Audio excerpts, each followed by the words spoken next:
kayang matalikdan ang atong naagian. Unsa man akong silbiron kung wala ka sa kiliran. Dili ba kayang dawaton nga ikaw makalimtan kay ikaw man ang permente na akong mahinumduman. Nagkaila sa sayop nga panahon, sayop kaayo ang atuwa nga relasyon. Dili na madala bisag unsang orasyon ang magbalik ta kay wala na'y katapusang higayon.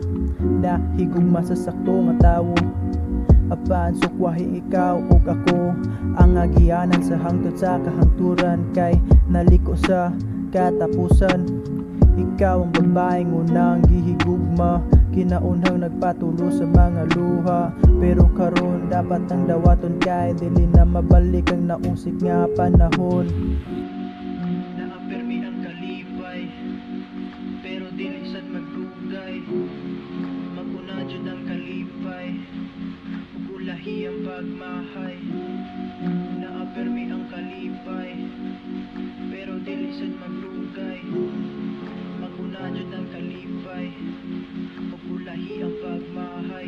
Salamat kay naabot ka sa akong kinabuhi. Sa una ug wala ka dili ko kayang mabuhi, pero karon kinahanglan nang mabuhi ug magpadayon sa paglakaw para sa bagong kinabuhi.